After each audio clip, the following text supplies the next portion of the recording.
big hello and a very warm welcome to all the wonderful attendees and our esteemed panelists who have taken out time today for this wonderful webinar of Reinventing Learning. This is the first session of 2021. This is your host and co-founder of Ignited Minds Innoventures, Malashri. We are into STEM education completely, and we are trying to blend it into different forms now.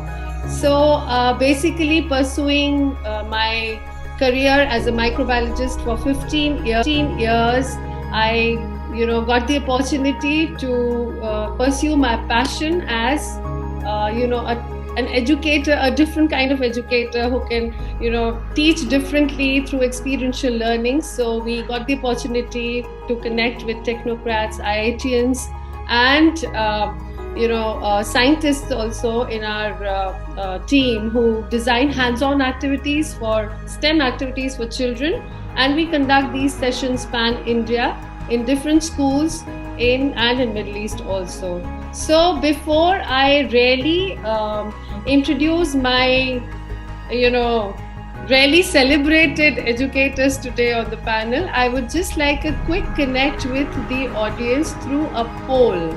So this opinion poll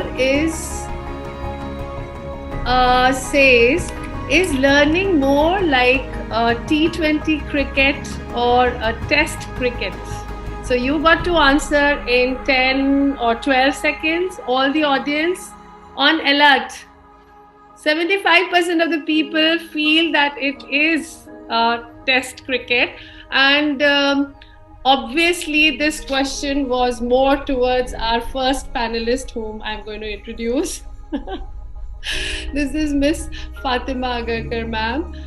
Ma'am has been a veteran of 3 educational startups, and one that was born during COVID-19, which is Agarkar Center of Excellence. And this connects sports with education. An award-winning educator, and she's done her MBA from Birmingham, UK, and she is an avid blogger, a parenting expert.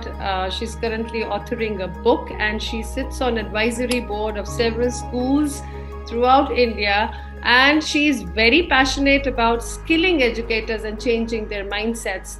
In fact, she was recently recognized as top 50 educators who can revive Indian education by Education World. So Miss Fatima, ma'am, welcome, very warm welcome to the panel. And one more special thing about today is that it is her marriage anniversary. So we would really want to wish her very happy marriage anniversary. May you have a very beautiful inning with Mr. Ajit Agarkar, sir. He is an absolutely celebrated cricketer and has supported her in all the ventures fully. So big congratulations, ma'am. So, ma'am, what do you do in your spare time? My congratulations also to Fatima, ma'am, and good evening to everybody. Good evening, sir. Good evening. Good evening, Mr. Pandey. Thank you so much. It's nice to be connected with you once again. Yes, absolutely. So, I think today is a big day for you. Our heartiest congratulations. Thank you so much. So she managed to come today. That's the big deal. Yes, of course. We must be very grateful to her. Yes, absolutely. Yeah. So yes, sir. Sir, and you managed to join just 5 minutes late. I'm so glad and grateful. Yeah, I took 10 minutes time for you, but I reduced it to half. And thank you, sir. So I managed. I was in another webinar. I know, sir. You've been a very hectic day for you. So Shalini, how are you? Nice to see you. Nice to see you. Kelly, yeah. So we have good evening. Yeah. So next on the panel we have Mr. Ashok Pandey, sir, who is the director of Alcon Group of Schools, Delhi, and He is been listed by Forbes Yes. India 2020. We are already late, Malshri. We are already late. No. I need to. See, sir, if I introduce you completely, it'll take my entire webinar. But I need to give a small gist because Kelly doesn't know everyone. So I'll quickly do this. Okay. So he has been listed by Forbes India 2020 as 100 top people manager, and he's a physicist by, he's a postgraduate in physics, and he has done his business consultancy from BITS Pilani. He has been awarded National Teachers Award by the President in 2012. Very able administrator, very patient person, and he has been authoring books. Of course, a best speaker and a facilitator. He also sits in the governing body of National Council of Teacher Education. So welcome on the panel, sir. Really Thank you. I hope you had time to sip a coffee. Thank God, my time of embarrassment is over. So nice. So you need to add in very humble as well. Absolutely. Humble. Humility is one big thing, yes. So that's what makes him the best manager, also people's manager. So next to the panel we have Miss Shalini Nambiar ma'am, who is the who is the founder of SN Educational Consultants, and she has broken stereotypes and changed mindsets, and she's famous for her bindis. With rich 26 years of experience, she is also in Vibgyor schools as senior vice president. She has been instrumental in setting up schools like Heritage School, GEMS, and plenty more, Excelsior American School. And ma'am loves to conduct training sessions, and from London to Dubai to Singapore to Mauritius, she's been everywhere conducting her sessions, and is a recipient of international and national awards. I can't say it here because it'll take too much time. And then recently, I think JES 2020, she was one of the top 10 finalists of Innovation in Education Award, right, ma'am? Thank you. Thank you for being there, ma'am. So my embarrassing moment is also. So nice. We have to reach that level that we feel embarrassed. We are yet to reach that level. So no, the funniest is when somebody says Mrs. Nambiar, I could hear there. I'm so used to my full name. Yeah, can you refer us as Fatima? Because when you say ma'am, I'm just wondering who you're referring it to. So let's be informal, please. I think we'll enjoy ourselves a bit more. So Miss Kelly List Wells is next, who's joining from Arizona right now. And she's the CEO and founder of STEM Leadership Alliance.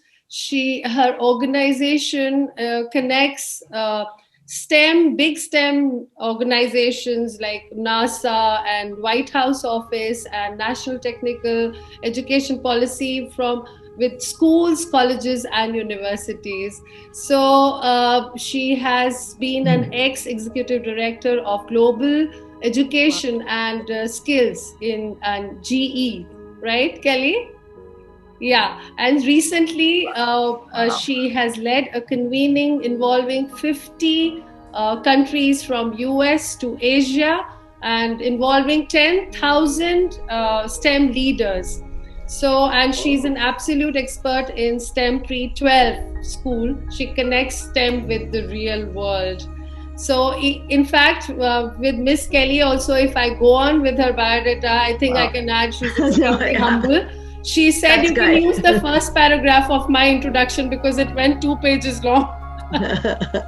So that's when we connected, and she beautiful person. So thank you so much for being there, Kelly. I think we need to acknowledge that it's 4:30 in the morning in Arizona. Yes. And she looks more alert than we do. Yes. I'm not sure yet. Yeah. Thank you. Really grateful, Kelly. Really grateful. But I think we're used to it when you go to Asian countries, two extremes, right? Fatima, it only proves that you are more energetic early morning than in the evening at the end of the day. Yeah, true. Imagine if you get up at 4 o'clock in the morning and doing this. No problem. Thank you. Yeah.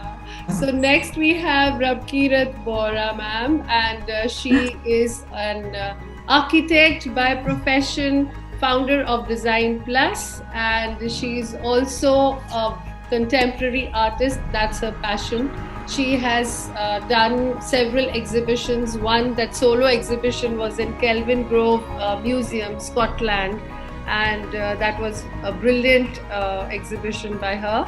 And she has won national, international awards, and her art exhibits have been shown in Lalit Kala Academy, Triveni Kala Center, and Prarambh, her artwork in Prarambh in Indira Gandhi Center for Arts has won awards. In fact, she's recently also won an award for her photography. So it's all in one, you know. She has a brilliant aesthetic sense, I think, and really talented. Rabkirat has, she has an affinity towards shapes, and in her artwork also it reflects lines, shapes. So, and she has a very peculiar style of making her art with metal on canvas. So how do you do this, Rabkirat? I was really keen on asking you this, that how do you use metal on canvas? I mean, like, so can you hear me? Am I audible? Okay. So I remember, yes, I can hear you. Yes. So I've been doing art with like normal oil paints and everything. So after a few exhibitions and all, I was like, I need to experiment, you know, that urge to do something new. And I was like, I just saw this metal where my grandmother used to use it to clean utensils. I said, let me just explore it, you know. So I started, heating it up and just splashing it around. And are you guys all? Yeah, so it was, it was scary first time because metal is really heated up, and I was like, how should I like pour it and all? So I would just start splashing it around. I could not control it. So then gradually the canvas would tear up or something, you know. Then I actually found a way to control it. Really? It was a relationship between metal and with colors, and the best was like the impurities would come out of it, and I would use the pure metal, and the way it used to just flow. And then I started using wood. Because being an architect, I've really worked with wood and everything. I started to carve wood. So it was experiment after experiment which led me to have this exhibition where I explored this material, metal with wood. Okay. So, that's brilliant, Rabkirat. I will try to, if we have time, I'll try to showcase a little bit of your stuff. It's brilliant. I've seen your stuff. So, brilliant artwork. So, coming back to the preamble and the agenda of today's webinar, we are actually very often hearing from children that, I find science very mundane and boring, and I find math scary. So we need to connect them with, beautifully blend them, making it more dynamic with sports, dance, art, and music. So is it possible that STEM can be connected with all these things and made more beautiful and dynamic and understandable for children? Plus, it will also motivate and inspire them to do something new. Second thing I wanted to discuss is that, within the making science and math more relatable. Very often we hear from children that, we don't know, like, why are we reading this? Why are we doing this? Why are we reading about liquid pressure? Why are we reading about this? Friction, how does it help? So if we make it more relatable, it'll help. So we are going to get different ideas from our educators here, and the first ball I will throw to Miss Fatima Agarkar ma'am. So ma'am, I would just like you to tell me two things. Parents after grade 8, they start thinking sports and all these curricular activities are should not be pursued because they have to focus more on grades. So how does sports help in a child's development? And secondly, I would like to know, how do you connect sports with STEM? Okay. Of course, the questions are very relevant. And, I'm going to say that maybe this is an India-specific challenge. Because if you look at the global trends, whether it's Europe or Australia or South Africa or even America, a lot of the placements in higher education is also through sports. Only in this country, we substitute sports for academics, thinking that the investment in time and effort will ensure the placement in a more, with a higher probability. There I'm using a math term. This has to do with our nation largely. And when we're celebrating an Indian victory in Australia, whole nation was celebrating, even though there was a pandemic, but we celebrated our victory. How did those 11 players get to a point, to a recognition, and a very young brigade win? Because some parent at some point decided that the passion needs to be further explored. I hope there are more Rapkirats in this world, because we do need a more aesthetic world. We cannot have our structure built in the way it is. Mumbai remains the most unplanned city. I've seen actually how the city would have looked many decades ago in Mantralaya. There's still a lovely exhibit of how Mumbai was planned, and look what we've done with it. So the creativity is lost, all of that. Now again, I think to a large extent, and I'm not assigning blame, but to a large extent, as 1.3 billion people, we're all fighting for jobs. So when you have 1.8 million people joining the workforce, everyone's thinking of jobs, but everyone's thinking of traditional jobs because that's your hand-me-down. Our academic boards did very little for the generations that we were part of. The international boards have come in and changed the nature of what we're thinking. Our national education policy has come in 2020. I think 30 years later, we're always catching up. So the fact is the mindset didn't change. We substituted it. We want to celebrate Virat's victory, but we don't want to put our own kid in that situation to celebrate, just in case it doesn't work out. Andre Agassi said something, because he's actually a tennis player who's got into school education. He runs, I think, a large part of the charter schools in America. I think he has over 400 of them. And I asked him, I said, a sportsman getting into education. He said, you know what? Your husband's a cricketer, 1 in 11. When it comes to individual sport, the probability drops very, very low. I probably made it through the top 10. How many don't? You still need education, but you also need to take those, but you need to also explore your passion. You've got to create those opportunities. So I think we are at a good point in Indian education. We're talking good things. We are actually in a webinar talking about STEAM, which should not be STEAM. It should be part of our DNA in every subject. So you know what? When you tell me math and science is confusing, I mean, listen, if I actually use IPL or, I'm going to use a lot of cricket analogies. The audience understands it, and we're a nation obsessed with it. Although our national sport is hockey, for everyone to know. Let's use hockey, even that. You can teach angles, probability, linear equations, quadratic equations, percentages. We never made it relevant for the kids. You know why? Because that was not assessed. Absolutely. Nobody wanted a thinker. Everyone wanted content. We're a very knowledge-based society. And that knowledge gives us percentages. Pandemic threw everyone off gear. Schools that have done well are schools who are thinking STEAM education in every part of their conversation, including language arts, including an English period, combining in math and language.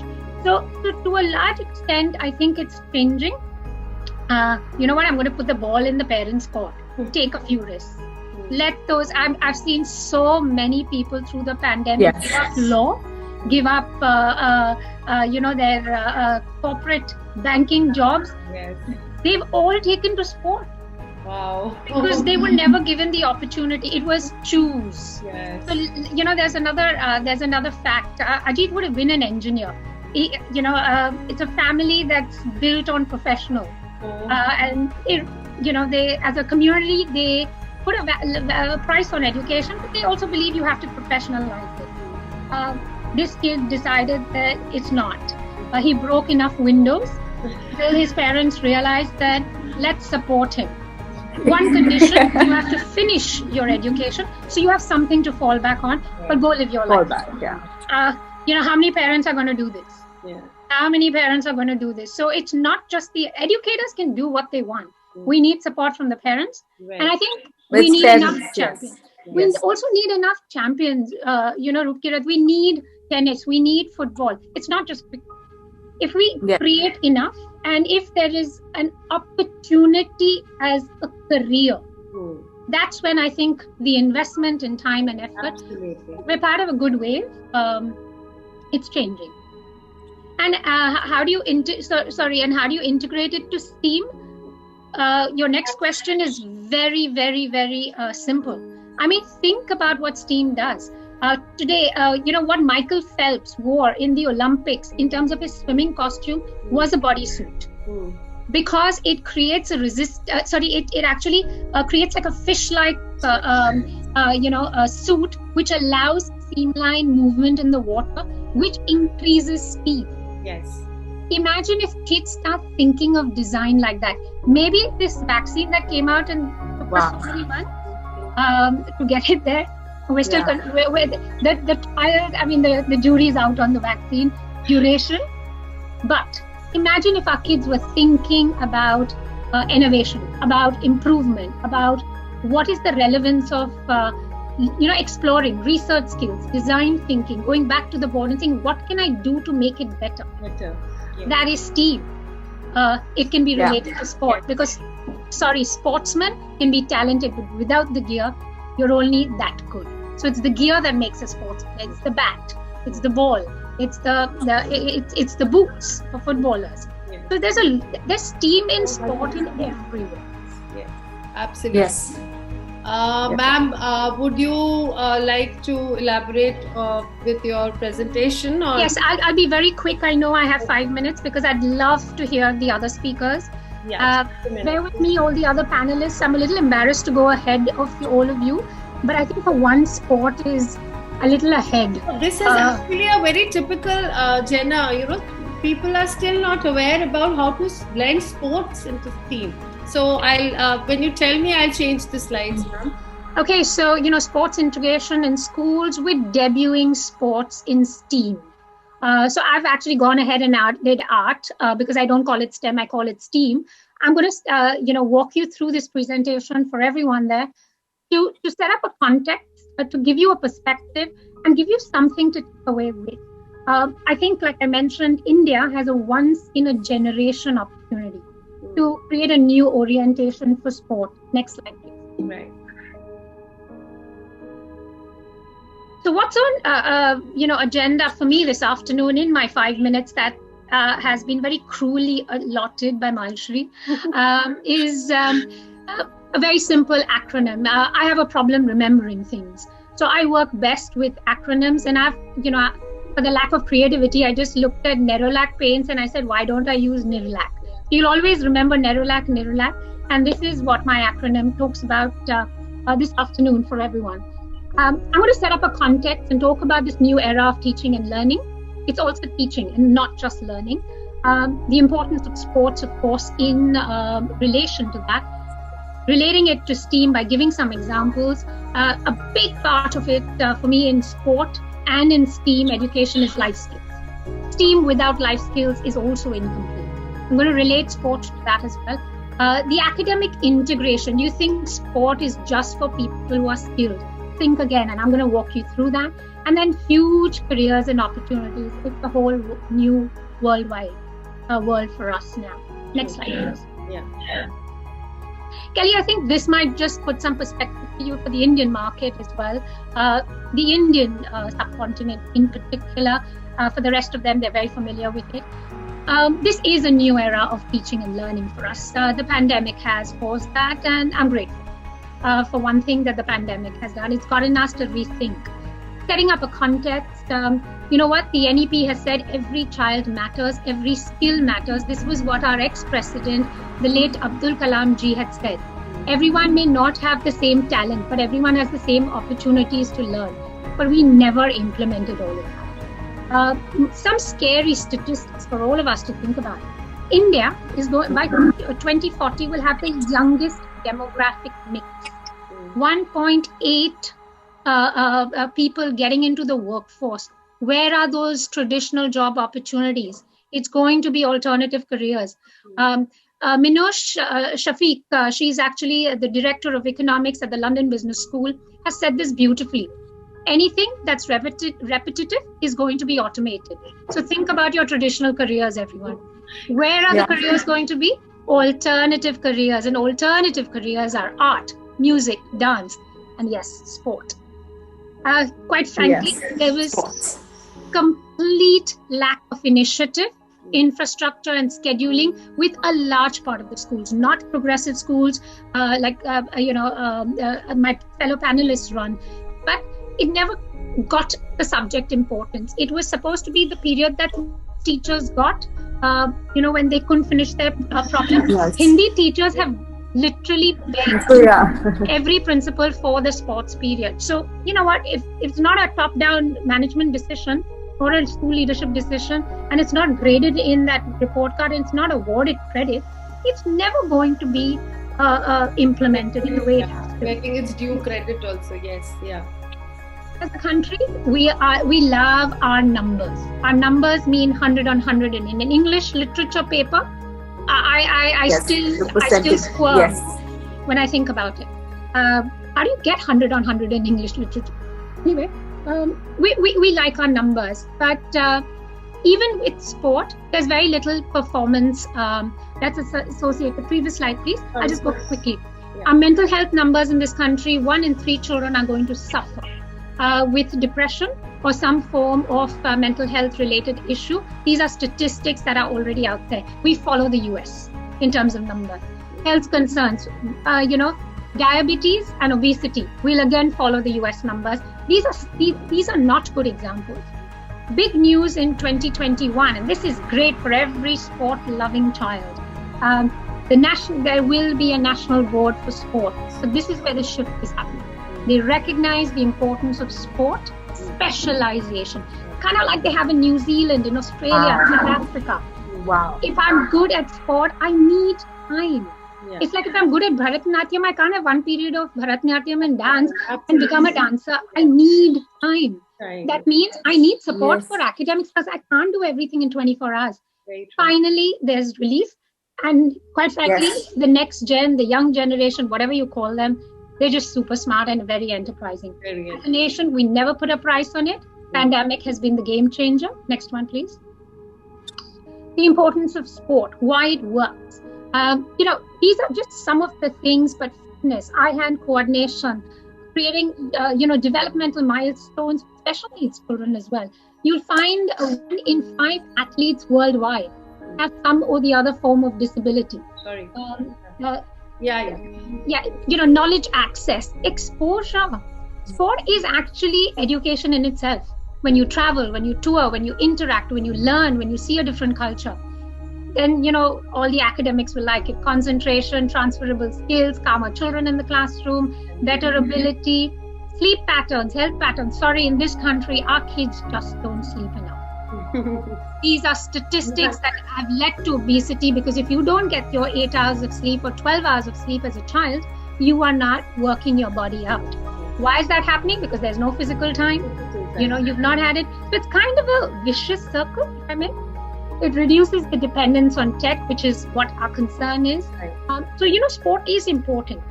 Providing opportunities to all, top-down approach. My next slide talks about how sport relates to team. I'm going to add an S. Kelly, this one's for you actually. I'm going to add an S to the STEAM. I'm going to make it STEAMs. Yeah, it's absolutely grammatically incorrect, but it doesn't matter in this. You'll always remember the word S now with sport. I've spoken about it, the gloves that you wear, the gear that you wear. Why are some children naturally gifted at running short distances? Why are some better for long distances?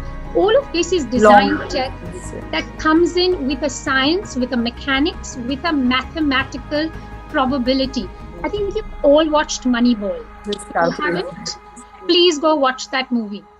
It was about a baseball team. Basically, I think he was ex-Stanford or Harvard. He created an algorithm that enabled picking players that were discarded, putting them into a team, and that team created history by winning 19 games in a row after losing 20. Wow. So it was kind of a history. Mechanics, probability, technology, everything coming in. What you talk about STEAM. So it's about critical thinking. It's about from clothing to equipment. STEAM in sport actually governs. Previous slide, please. Yeah. Am I okay? This one you're talking about. Yeah, right? yeah. It's holistic, experiential. They say, right, if you give children enough manipulators to work with, they remember longer. But we don't. We just want them to listen and remember it. So I think this STEAM creates that. You mentioned that, Malshri, when you started off, it's the creation of new ideas. We may still improve. STEAM allows that, but when it has a sports orientation to it, the game also evolves. Yes. Learning honestly with relevance. Why does a cricket ball weigh so much? There's a science to it. There's actually a soft cock inside, which is why it used to be called a cock ball, a season ball. There's so much to learn. Your history, geography, all linked in beautifully. Absolutely. You know what? And now they'll actually remember it. Why do you think they like Minecraft so much? Yes. They know all their metals. They know the combination. They know the permutation, combination. And when this one parent, yes.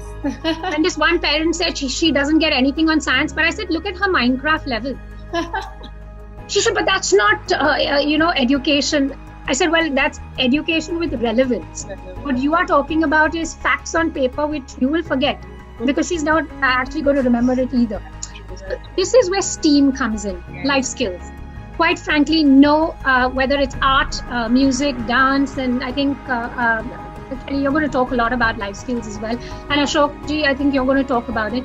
Honestly, pandemic in India or rest of the world, well, it is a pandemic, so it's the globe. The pandemic, yes. You know what? It is only about life skills. Previous slide, please. It's only about critical thinking. It's about decision making, time management, responsibility, initiation, conditioning, acceptance, balance, etc.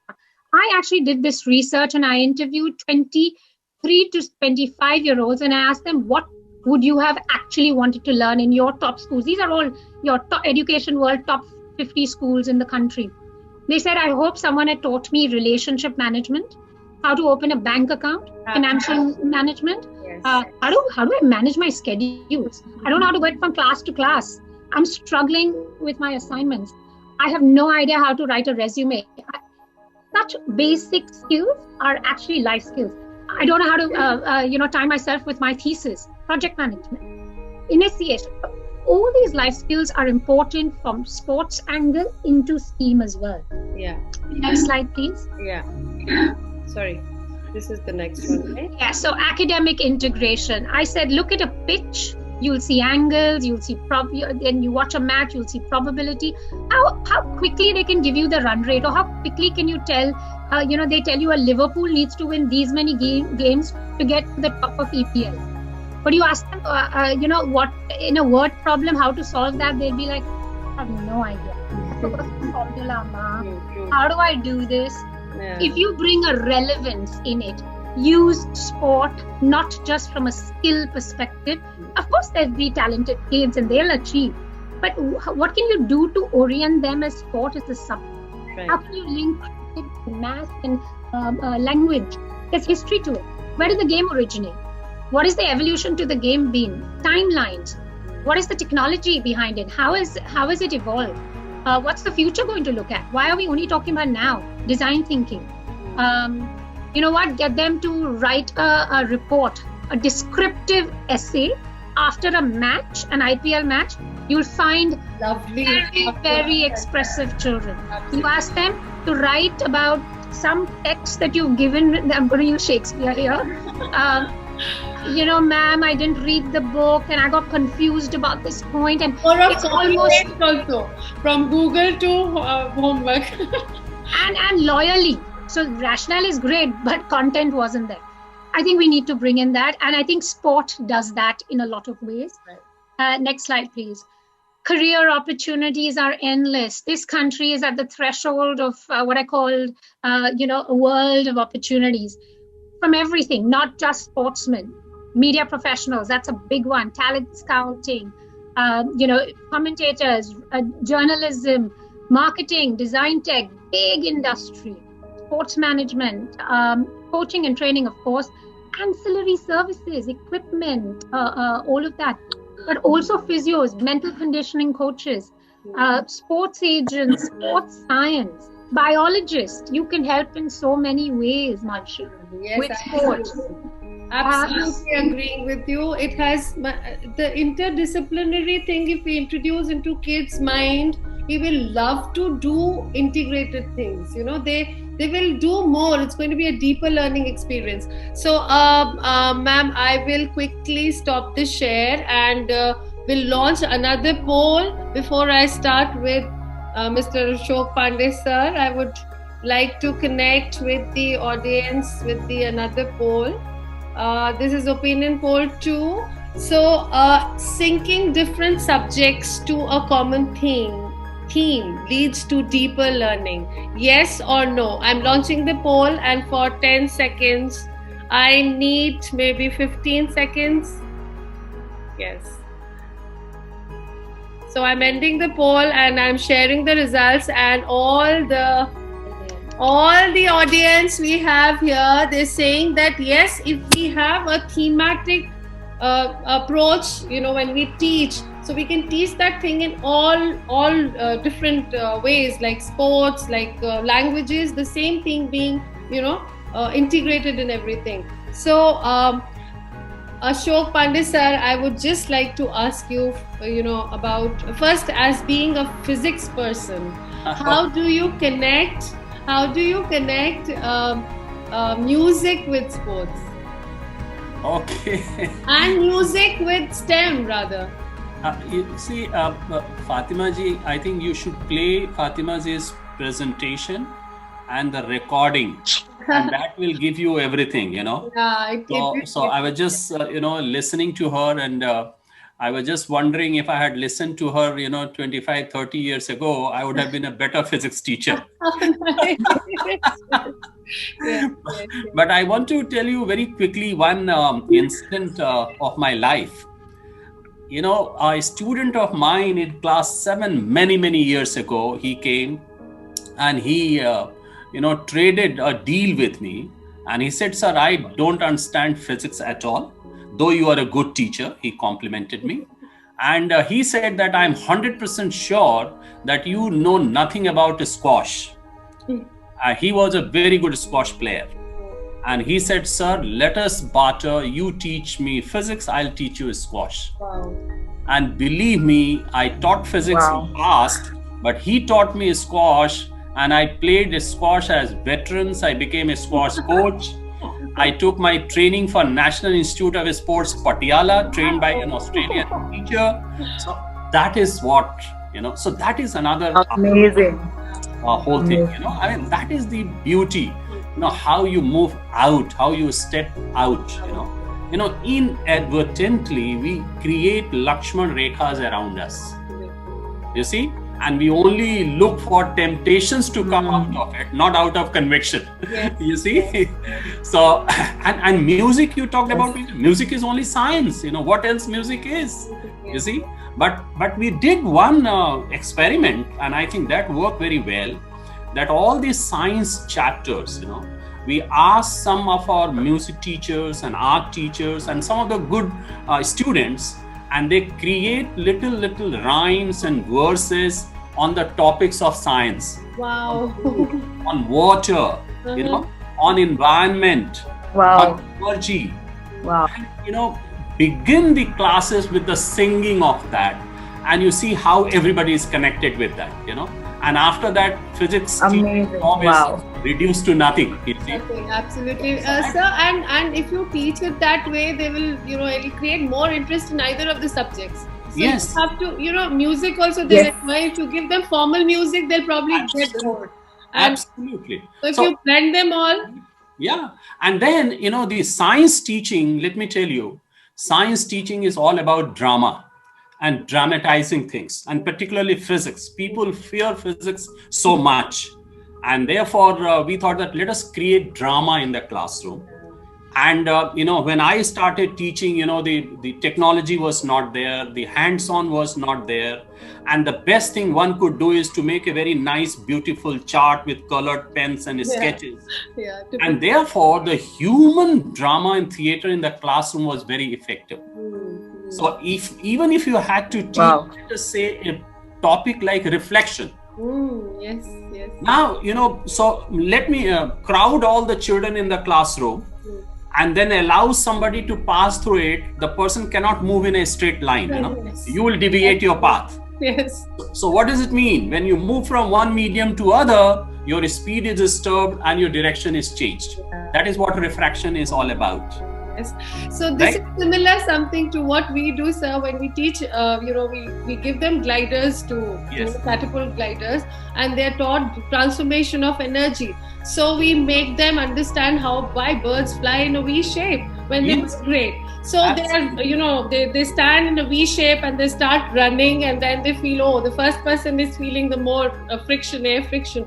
So it has to be all a combined thing. So we have to, we have to dramatize it. I have seen my counterparts in the foreign countries, they are more theatrical in the classrooms than we are, you see. So we laugh, we giggle, everything, but when we go to the classroom, suddenly we become very serious. Yes. oh my God, our head is like this. Yeah. And, no deviation. I think this is what we have to overcome. Yes. So that knot that we create in our hearts when we go to teach, we have to break it into pieces, sundering the knot before you go and teach a subject. I think that is the key word. Absolutely, sir. Sir, also I will come back to you for a bigger perspective, sir, because this was only as a physics teacher. I want you to answer my questions as an administrator. So we'll have our next speaker, Shalini Nambiar ma'am. Shalini ma'am, I would sir said, dance, music and drama into science and technology and mathematics. So how can we integrate this into our creative languages, history, geography, and science also? Like, how can we have a cross-curriculum kind of thing so that children enjoy? Basically, if they enjoy, then they learn more. As simple as that.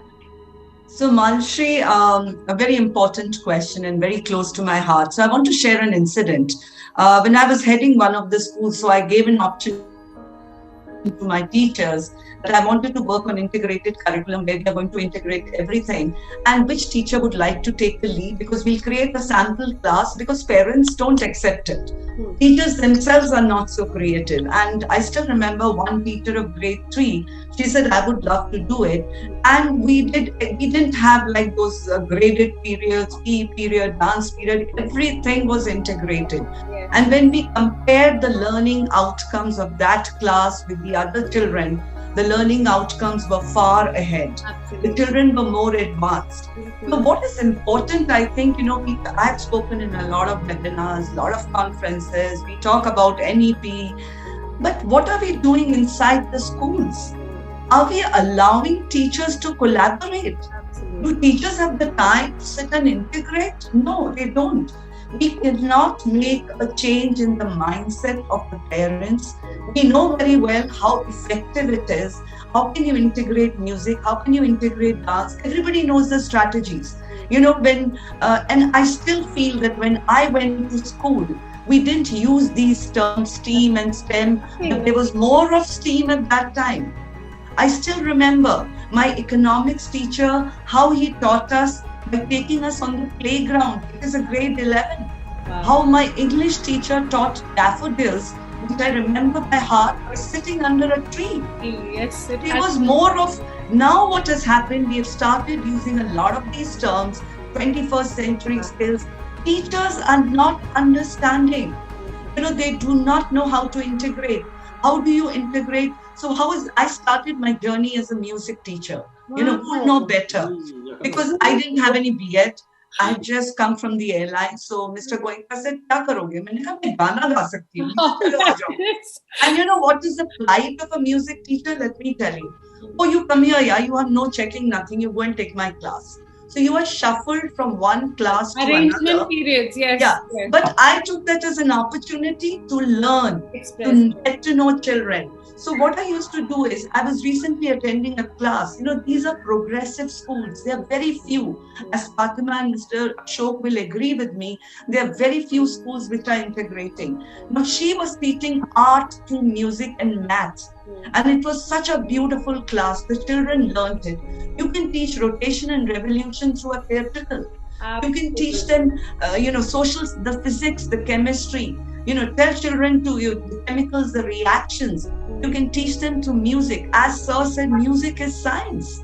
So people need to understand. Do the children even know? So what is happening in the schools is, we are not even thinking of it. We are talking about it. Yes, but absolutely. Are we integrating? Yes. Is the PE teacher sitting with the English teacher to understand what is she teaching and how I can make it a part of my class? Yes. What we need is to go at the basic, the NCF states. I don't, let me tell you, 80% teachers haven't read the NCF document, which is such a beautiful document. They don't know. It states clearly art integration from grade 1 to 12. And they have given lesson plans. All the teacher has to do, or all a school has to do, is just pick up the lesson plan and see how beautifully they have, connected the learning outcomes with the objectives and how you can integrate. So it is very important. I mean, I've been a history teacher, social studies teacher. That time, I taught in 94 and all those times. There was no STEAM STEM, I'm honestly saying. But all I knew in my mind that I have to be a crazy teacher if I want to learn. Yes. If I'm teaching Indus Valley, I'll wear those chunky jewelries and we'll design jewelry in the class. I didn't know at that time that I'm integrating. Or if I'm teaching them, let's say about Gandhi, take them on the soccer field, let them play cricket and then talk about the Dandi March. They would understand it. You have to relate I remember it forever. Yeah. Forever. So what is important is, and I'll tell you another thing. Every school has field trips, right? They go on a field trip. Please ask the schools, what is the outcome expected? Is there a document? Is there a planning that, okay, children will go on a field trip. This is what they will watch. This is what they will see. So you need to first focus on the trainings of the teacher, preparing a timetable where you are scheduling the integration of subjects. A teacher is very creative provided you empower and trust her. So very important. You can integrate dance, the different dance forms. All the shapes can be taught through that. The triangles, even at the earlier level. I think the solar system, the children. Yeah, everything. Everything. You look at our culture, it is so rich.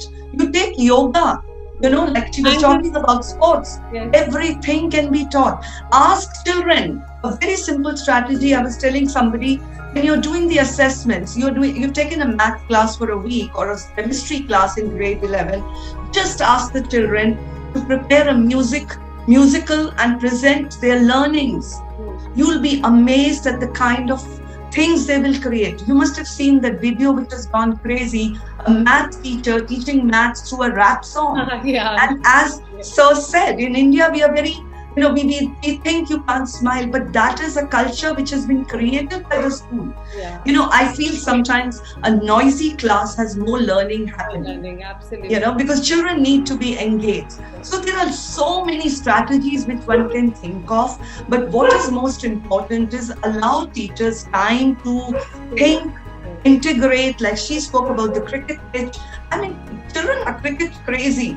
Imagine why a PE teacher only has to take cricket. Why can't the maths teacher take the Exactly. Why can't the physics teacher teach physics teacher? And why doesn't the language teacher allow them to write a narrative on the on a match report? There are so many thousands. I mean, I still remember when I told you, I started as a music teacher, and suddenly Mr. Arora used to be my principal, a very strict guy. He said, "No, Shani, I want you to teach." I said, "Sir, I can't teach." He said, "No, I want you to teach." We didn't have Google at that time. So what did I do? I had to teach the children planets, hung all those planets in the hanger. The whole night I worked, and my heart pains when after 20 years, I still find teachers using the same resource. Same, yeah. So why is it happening? We need to reflect on that. Are we allowing them to grow?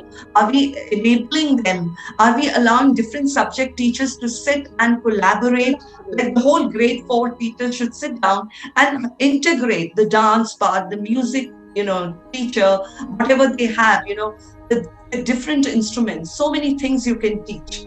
With sports, so many things you can teach. So if a teacher is trained on those aspects, I think it will be what we talk about now, STEAM. True. It is so important.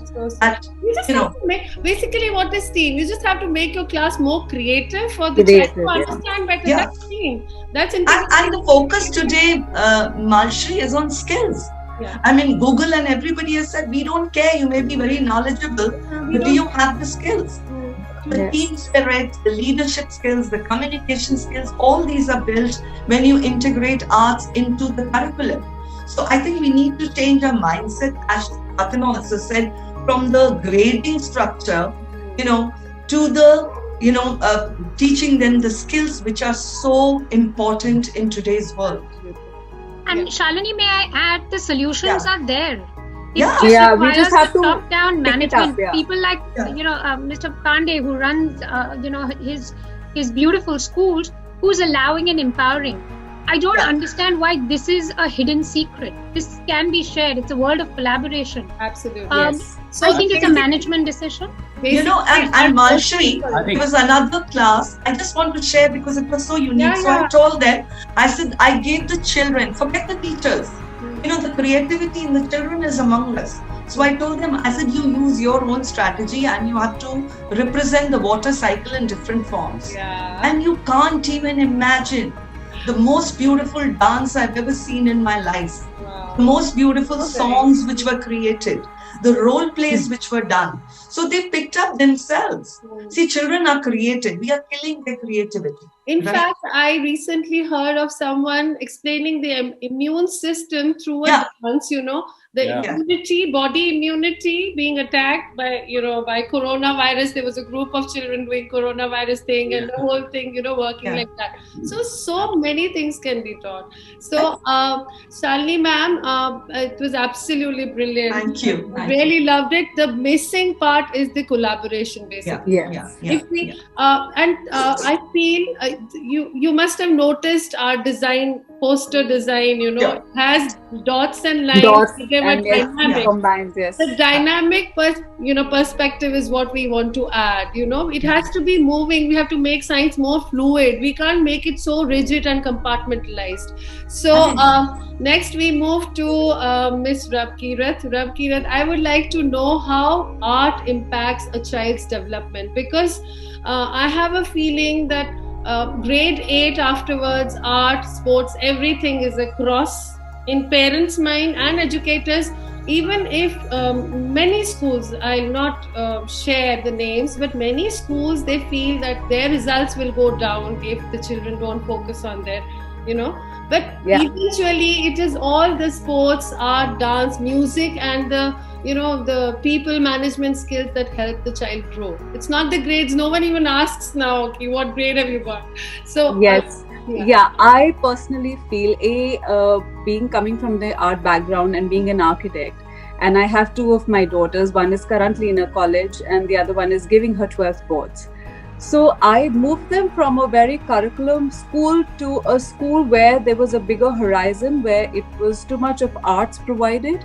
There was theatre, and everybody around me were like, are you crazy? What are you doing? You're shifting them from a good school to another school for what? I said, today's world is not about marks. And you know, for me, it was like I need to inculcate this thing into my kids. It starts from your own house, I believe. And parallelly, I was teaching underprivileged kids, where, you know, science as it is like a big, you know, scary thing for everybody. So the way I taught them with colors and with a theater thing, I would make everybody, like you said about the solar system or something. So I would, you know, make them into one color, put a color in front of them and everybody around. So it was so amazing. I went there as an art teacher, but apparently in the end, I was teaching them science, maths, everything. Yeah. So I really believe that art is so important. When my daughter, my elder one, was a state level basketball player, and she was the captain of the team, and whenever I would go for a PTM, the teachers would say, she's always busy. I said, let her miss the academic class. Don't put her down. Don't pull her down. This is what will, you know, help her in future. And I'm so glad that I was at it. My daughters went for theater. They went for these art classes. I think art, parallelly, they were able to do everything. You know, and I think it opened up when they came back to their classes, to their studying. I think they were able to give 100%. You know, the patterns, everything. I teach arts to small kids as well and to elders also. So there are some parents who would be like, oh, exams are starting, so we will not send them. And they will be like, no classes. I said, okay, I have twice, you know, classes in a week. Send them once, you know, just see whether it will help them. De-stress them, yes, therapeutic. Yes, it's very therapeutic. It's like so heal. You know, it heals you, and it's. Ruby, there seems to be some technical glitch with your video. I will get back to you. We can start with Miss Kelly by the time she joins back. So Miss Kelly, I would really want to know, you know, about the 3 TEM, the technology, engineering and math. How do you connect it with science? We were discussing it on Zoom that day, yes. Yes, so the work of the STEM Leadership Alliance, and I love hearing all of the presentations because this is exactly what we're trying to do, is that whether you call it STEM or STEAM or STEAMs or streams, because here in the United States, they add the reading aspect oftentimes, it doesn't matter, it's school. And education needs to be broken down from a siloed approach where students are going from subject to subject and saying, I have no idea why I'm learning this, what is those connections there, how is art involved, how is music, how is sports, how is anything connected there, to this approach where we start to teach educators how to collaborate. We teach them how to break it down to say, let's really understand, if we use science as the hook, how do you start to draw those connections from the classroom to the real world? Because at the end of the day, that's where everything needs to be relevant. And so we base everything off of 3 principles. The first one is that STEM education really needs to be respected on the content level. Science is science, technology is technology, engineering is engineering, math is math, so on and so forth. The second one is that we need to find authentic connections. So where does reading and literacy and all of that combine? Where does the art and the music and the sports, where does everything come together? And then the final one is back to real world connection. How does that connect to careers? So when you talk about whether it's sports or whether it's music, whatever it may be, there's more than just that single career there. There's always data analytics involved. You have the materials that was talked about previously. All of those things come together. So when we're talking about this, it's really about leveraging all of those components, factoring what are those essential skills, not just the life skills, but also empathy, flexibility. How do you all of a sudden pivot, making sure that educators come to this whole world and we're building their capacity? Because it's very easy to go into the classroom and to close the door and to say, here's what a child needs to learn. But where it really gets to the places where we start to build the capacity of collaboration. How do I work with my colleagues and look at, fine, if I'm using science as the hook and I think about the big phenomena that's going on out there, what is that problem that I'm really trying to solve for? And how do I create that project? So again, we take everything from that lens. Real world. the classroom to the real world. And that brings in technology, engineering. And technology is a tool. It needs to be beyond a tool. It needs to be integrated into that lesson unit. So when we talk about STEM, we talk about integrated STEM.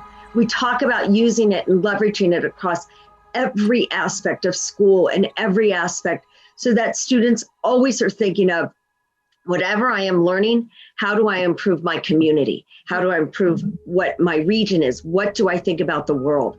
And that's the lens that we're really trying to go through.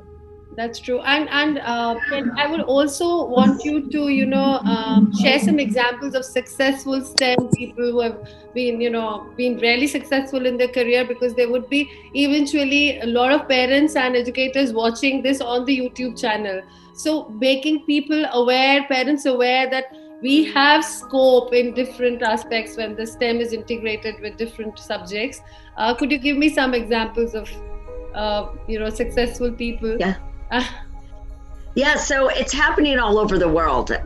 We just had a Asia summit that represented over 50 countries that was involved. And what we're starting to see is these affiliates form. So it started off in the Philippines. From the Philippines, it's gone to Thailand, from Thailand to Australia, and so on and so forth. But the promise has been, is for students to really be able to start to see that connection, as I mentioned. So if I start here with a local example in New York. So in New York City, where you're in a very urban environment there, we have now seen students who started to think about, okay, so fine, I'm studying erosion. And if I'm looking at erosion at my school level, I might not really think about erosion in an urban environment. You might think of that if you were along the water or it was a river or a stream. But now they're starting to understand, and they do the research, they're writing papers about it, they're looking at the art. We encourage students here to use notebooking. And in notebooking, there is so much art and other aspects that are brought into it. 3D design is a great example of that. Drawing your pictures, drawing that relevance there. But when students start to see that connection and they start thinking about it, and even in this whole other world of the sports and the music and these other aspects, they start to see these connections and they start to understand, well, if I am studying erosion and all of a sudden I'm on a field and I'm playing and there's some sort of erosion going on in this field, I need to understand that. If I'm talking about music and I'm looking through this lens there's ways to draw those connections through all of this. So what we want to make sure is, and we've seen this happen, so these kids in New York all of a sudden draw the connections. It's no longer just about that subject. They're excited about school. They're starting to see career pathways. They're starting to have an understanding. And one of my favorite stories is a young lady who said she loved fashion. That's what she wanted to do. But she said, I really like to design. I really like to do art. And so she ended up creating a concept. All of a sudden the light bulb came on. She said, oh my gosh, I can be good at STEM. And I still can be a fashion designer, because did you know there's math involved? Did you know that I have to be able to research and I have to use technology? It caused that light bulb. And then you go to someplace like the Philippines and you look at an agricultural project there. So all of a sudden their STEAM for them, that A becomes agriculture, because that's a very major issue. It's significant. And so for them, all of a sudden students were, they were having a population that was not finding agriculture as an interesting career pathway. They wanted to do something else, but they need students to fill that population. So all of a sudden students started to see that agriculture was not just this end product here, but the science that was involved, using new technology. Students were creating new innovative solutions to what used to be an agricultural, you were thinking, how am I going to look at water soils and sampling there, and if I have a product and I have a flooding issue, how do I start to look at all of those components that impact that? We give them more practical problems in real life, so that we can go back and study their theory, right? Exactly. Everything being connected. Yes. Sorry, Kelly, I just want to, because you spoke about flooding, we've had a huge challenge in our country at the moment. And you spoke about sports flooding their field. So the sports kids who are now off training because their fields were flooded are the kids who've come up with solutions of how to channelize the water. because they want their fields to play. Fields That's to it. be cleaned. You know, Mumbai had a cyclone. It deviated and it actually affected a small region like Alibag more than it did Mumbai. Suddenly, they were all on their Google Maps figuring out when the deviation happened. How can scientists not figure it out? Yeah. It's so silly. It's directions. So And these are, you know, this is STEAM. So I agree with Shalini. It's not a title. I'll agree with you. It's not. It's just there. If you say, in fact, you know, Malshri, yeah, sorry, yes, ma'am. Just yeah, need if to I may share, recognize it. so during my Vibgyo days, I was taking care of these Anganwadis and Balwadis. Now, these are in the remotest areas I visited. And I was amazed. You know, we talk about STEAM and STEM in all the top schools all over India. This is a small, you know, it's in one of the Mumbai suburbs. It's off an island, a very small school. And I met this teacher, no experience, not traveled out. And the kind of class she was taking, I mean, she would put any private school teacher to shame. Wow. She had integrated, she was dancing, she was teaching them days through a song. These are young kids. And then she was doing a role play with them to teach them fractions to these 3-year-olds. I was amazed. So I asked her, I said, how did you do that? She said, no, I'm very creative. I'm very fond of art. So I think some way we need to, you know, encourage teachers to think they have it in them. I mean, this is a teacher I'm talking whose salary is around $7,000. And you know how creative she was. Passion they have, ma'am. It's about passion, I think. More Passion. So we need to ignite that passion, you know, through collaboration and through whatever, you know, we can take. Coming, so basically, Kelly, there is another view to this, that if we give children real life problems, like there was this, if we tell them to read about global warming, they would not want it. But the glacier breaking, that happened in India, if that we relate them, they'll go backwards and read, and it's actually happening. So, you have to give them real life examples to become. And of course, we have so many, successful people like Bill Gates and Elon Musk who have never had their, regular training. It's only because they were so creative. They've been thinking of going to Mars. So I mean, it's all about how to create things. It's, we have to encourage that part. So coming back to, I think Ashok sir, because there's so many women on board panelists. Ashok sir, I would really want to ask you one thing, which is that this is all very flowery because, we integrate, but actually, like our design poster says, within the curriculum, within the timetable, within the constraints of finishing of the syllabus, how much is it feasible and how do you make it feasible? Do we give them an extra period, or what suggestions? Sir, you're not audible. Sorry, Sorry, yeah. So I'll tell you one thing. First of all, let me change the topic a bit, to bring some kind of sensation in the discussions. We are talking about integrating art into STEM, right? Can we turn it around? Integrating STEM into art. Other way around, yeah. You see, the other way around. And when I was listening to Rabkirat, I was tempted to talk about this fantastic artist called Rafiq Adenol. And his recent TED talk, Art in the Age of Machine Learning. That is a very famous TED talk. And he begins his TED talk with what? I'm just reading it, Rabkirat, you will enjoy it. Rafiq is saying, I am a media artist. I use data as pigment and paint with a thinking brush. His brush is thinking. Assisted by artificial intelligence, and use architectural spaces as canvases. I collaborate with machines to make buildings dream and hallucinate. That is what he did, and that is exactly what he's doing. And in his team, you have got architects, designers, engineers, neuroscientists, and everybody. That is his team.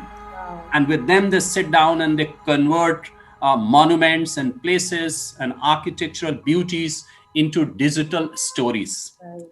So we have moved far beyond, right? So coming back to your question, of course, feasibility is always a problem, but feasibility is not the problem from age 3. Feasibility may be a problem at the age of 15 and 16. I'm reminded of, a very short anecdote I want to share.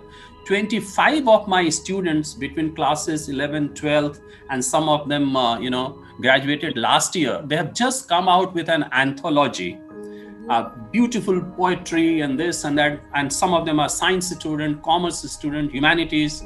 And what a masterpiece it is. And they requested me, sir, you have seen us grow all these years, and we'll be very happy if you write the foreword for it. And I didn't know what to write. The first thought which came to my mind in the first paragraph, I wrote that I know all of them at a very personal level. And I know before they could express themselves even in a sentence, they knew how to draw and sketch. Wow. Yes. Before they could do anything else, they knew how to sing and dance. True. So rest of the things came later. What we are doing in our education system is that how children grow to begin with, we just turn it down and we forget about it. Yes. So I think we have to repeat the story and pedagogy and experiences of our kindergarten throughout their school life at least. Montessori, it has to be. And that does not happen. And if that starts happening, the feasibility of time and examination will not be an issue. So that is what I feel.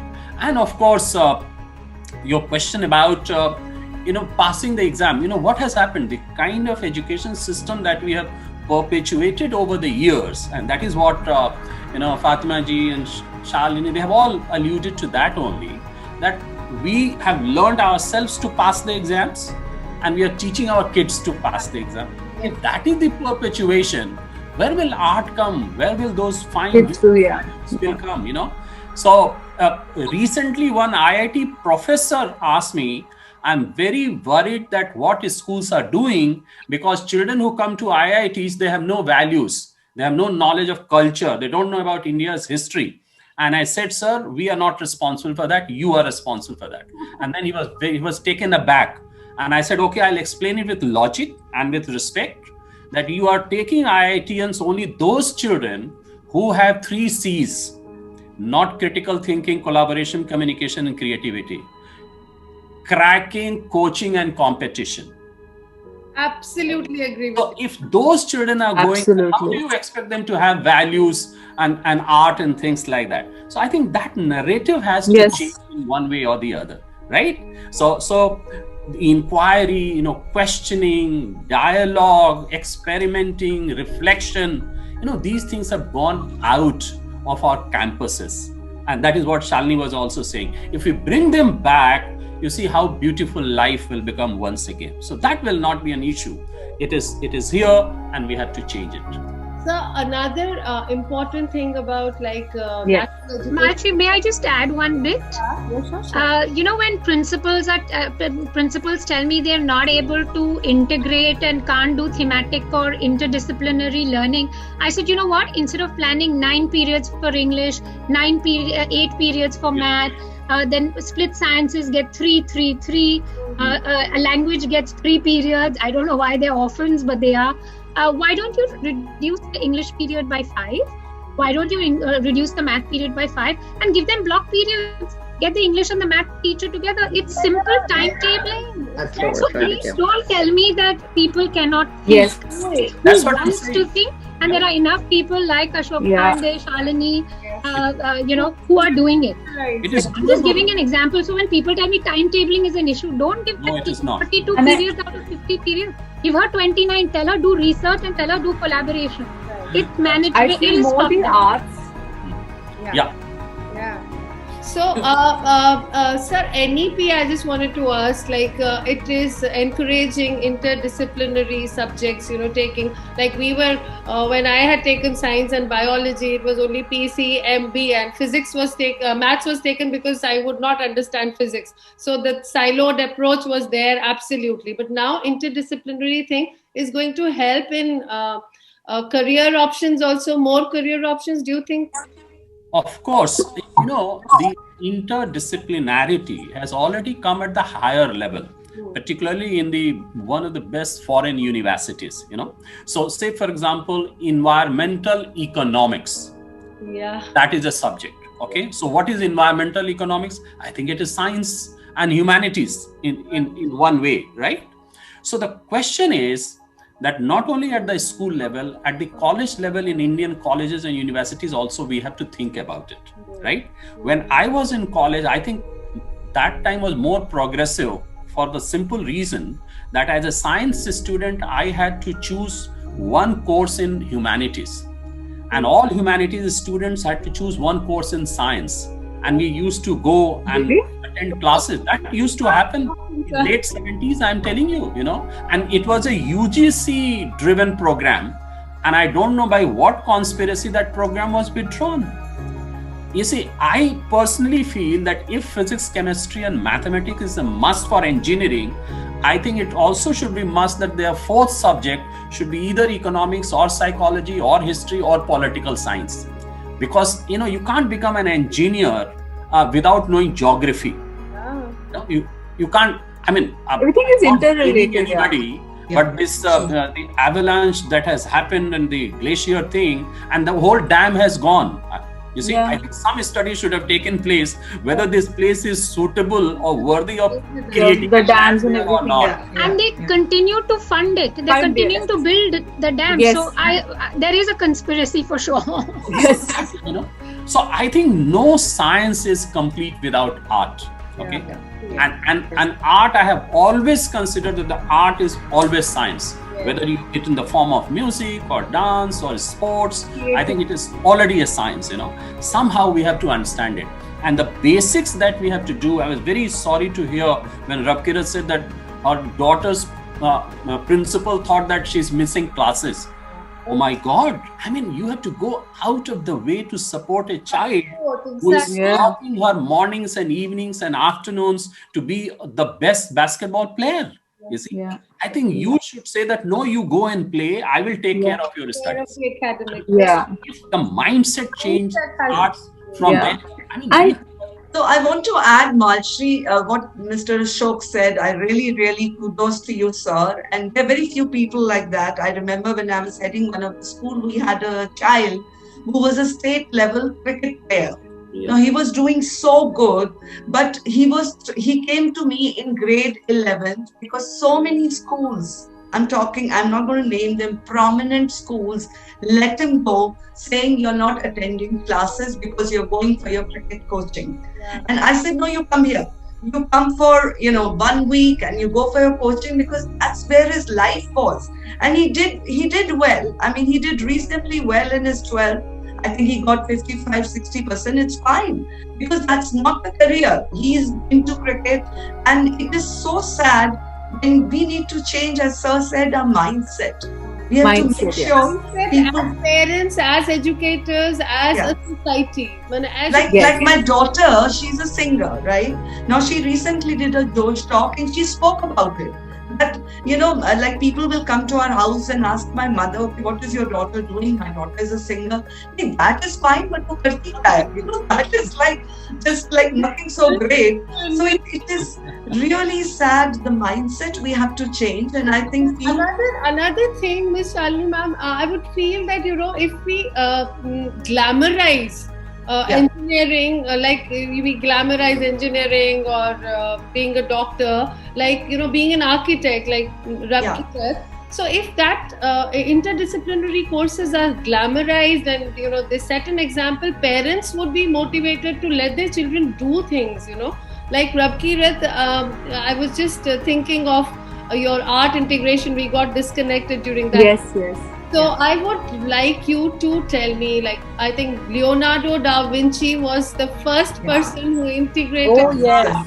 Oh But yes. absolutely ingenious. He was a mechanical engineer, an artist, and an anatomist. Yes. Yes. I would like you to tell me about it, how to integrate art into actual sciences. What we left that time, yeah. Yes. So, I think where we come for geometrical patterns, where, physics is concerned, colors are concerned, how, there's so many colors when you like the disc, Newton's disc, in the sense when you just spin it around, it appears white. So, the other day I was teaching my student, how to mix a color for face, for skin color. So I was putting blue, I was putting red, I was putting yellow, a bit black. She says, how will the color come? I said, you need to put all these colors together and then look at the color which is coming now. And she says, wow, this is a beautiful skin color. So it's like, and then she told me, she says, ma'am, I used this and I told my science teacher in the class, So when they come back and they tell me that this has helped us, so there are so many things. Art is like a spark, it just, your neurons are like highlighted, and basically it's art also, your right brain, it works with your right brain, like we all work with our left brain most of the time, and with doing arts, music, sports and all these activities, our right brain is also activated. So I think art, it balances out, and I think when a normal person observes an art, an art piece or something, their brain, the neurons actually get activated, what actually the artist was making that time, because it is a question of know and how did this artist do it, what is he doing, it makes you question. It makes you question. Yes. Question, how do you use the metal? Yes. And even, with the landscape or something, sometimes, it's very important not to title your works, because it actually triggers the viewer to even, there's so many questions pondering. When I take my students to museums or something, the small little kids, the way they're going to ask questions about colors, about how this thing is done, even about patterns. Patterns get regularity. There's so many things that they focus into something. Like, I was teaching my kids, using point, picking up a color and point, using, and I told them to step back and see, and they actually imagine this. There was a perspective. Different, because small things, this opens them up where science is concerned, I feel. That's true. Yes. We need to open their minds, make them more positive. There is so much of biology also. You can have herbal paints, Yes. Teachers can indigo, the colors which you pick up, and earlier, remember, till now, fresco paintings and all these paintings, still the colors are alive. What we people use today is synthetic colors. They completely, they fade down. So those colors still you see when you go out to the museums and everything, they're still there. So that was the original way of using it. You can even put history into art, like, you can have cave painters and archaeology. The spiral staircase, everything. Yes, my architecture really helped me in my art, I think. I haven't done, I'm just an architect, done architecture, but no education where art is concerned. It's like a self-taught thing. So actually, and passion. You are an example of a very successful STEM integrated with art, right? I really believe that, that art really opens up the kids and they are able to understand science more, I feel. Yes. Yes. Absolutely. Absolutely. So Ashok sir, I would just last one question, that should we have design thinking class? Something like in the timetable on Saturdays, can we have a design thinking class in which children are given a theme and they can have their own dance drama? Some of them can have music, some of them can do art on it. I mean, the way they want to understand the subject. Of course, I mean, this is just expanding the choices for the children, right? And that is the real beginning of facilitating rather than teaching. So the whole design thinking process is premised on what is the problem you have, how much empathy you have for the problem, what are the different ways you want to arrive at the solution, and how you iterate it and find the best solution, implement it, review it, take feedback, and execute it. Yeah. I mean, that is the whole process. So I think in most of these processes, children will be more amazing coming out with solutions than a single teacher. Howsoever brilliant that teacher may be, your brilliance cannot be the sum total of 10 children. True, very true. So recently we had a very interesting thing coming up, and I was we had a My Dream Machine contest in schools. So children from grade 3 to 5 had participated, and then 6 to 8 had participated. So I was so amazed, my team and my artists, and they were so amazed that 3 to 5, they will imagine anything and everything. But from 6 to 8, it got constricted. Children were, repetitive. So it was blockage. They learned that, okay, this is Newton's law, so we can't do beyond this. So this can't fly because this is heavier. So because they stopped thinking. Wright brothers would not have tried an aeroplane, building an aeroplane. That is what Ken Robinson said, na? Sir Ken Robinson, unfortunately, he died during this period, and he said schools are killing creativity, and that angered many of the schools, but it remains the truth, that we are not killing, but even if you're not perpetuating it, you're not propagating it, you're not giving an opportunity, it only amounts to killing it. Yes, that's true. 0 to 10 is such a crucial phase for the child's creativity curve to go, but that is the time we start actually curbing the creativity.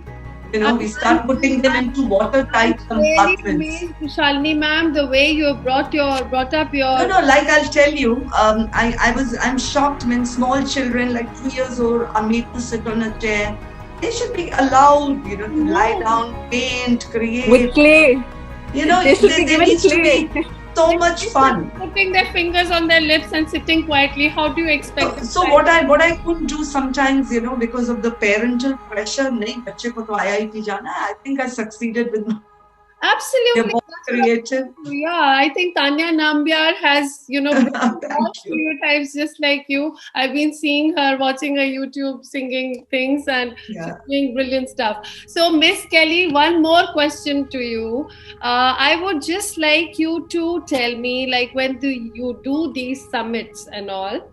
And so you meet a lot of people from STEM people from different areas. So do you kind of discuss their native problems and then connect it with the child, with the students around, and then they do the design thinking in school or colleges or university? Which level do you start?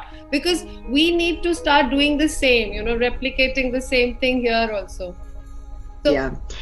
So it's a pipeline approach. And so you have to start with those early grades and build it up. I mean, at the end of the day, what's the expectation? The expectation is that we want our children to be productive citizens. So if you work that backwards and then you look at the college and university, then you look what they need to know when they're in their elementary, middle, high school here, their post-secondary and secondary schooling. We need to kind of have a pathway there for them. And so when we look at this, whatever country we're in, it's about not being so rigid in your thinking as an educator to say they must do this at this grade level in order to be successful. But the problem is if a child hasn't mastered, let's just pretend it was fractions.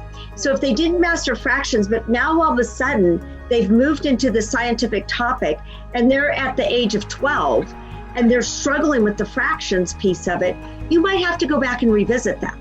And so part of this is that we have to break down those walls to say it's so rigid in the learning process that you're going to miss a population of students because there may not been a concept that they've mastered along the way.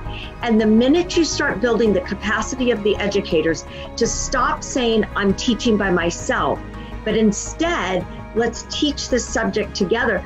We have seen countries where they're teaching, for example, this is what they need to pass that exam in science, but they're struggling because they don't have the reading and the writing skills. It's because what they're learning in writing doesn't match what they're learning in science. So now they take a science exam and they can't pass it because they don't have the right writing skills.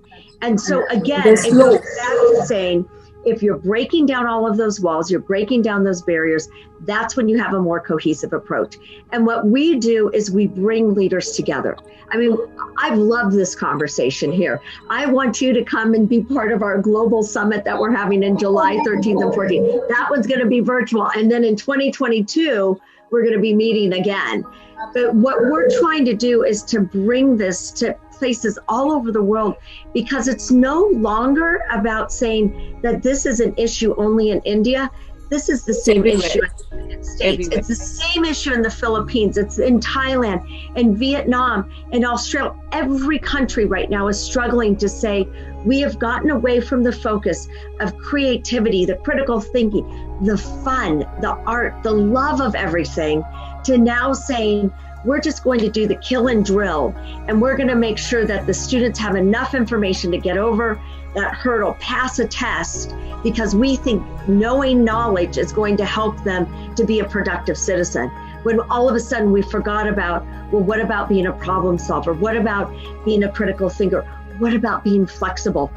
This pandemic has taught all of us that you cannot be rigid in your thinking, because you had to shift from, you could have been the greatest teacher in the world in person in a classroom. Now you have a new challenge. How are you going to adapt? How are you going to ensure your students are engaged? Because it's hard. And that's the piece where we're really evolving to. So love this and would love for everyone to be a part of this, because this is a conversation that we need to continue to move if we really want to shift from not just talking about STEM, but talking about it from an approach that it's school. Integrated STEM. STEM is an acronym. That's all it is. It's what we make of it when we draw all those connections and we make school, that learning fun. How we connect, right? That students are connected. So make the subjects de-stressing instead of distressing. Yes, exactly. I love that. Marshi, may I just add, when she spoke about the pipeline approach, there are a lot of examples, Kelly, in this country as well, where schools have done really well with design thinking using STEAM as their thought process. They've got middle school, 6, 7, 8. They have these breakaway sessions, and they've got the 3rd, 4th, 5th graders to join in groups. So what they do is they create a problem. So it's often felicitated, because design thinking is a huge process. It's not as simple as it's listed down. You really need to be empathetic to create a Padman movie. To create a sanitary pad to address a huge issue, which should have been addressed anyway. So it takes a lot. I love the way the high ability learners connect and also mixed ability.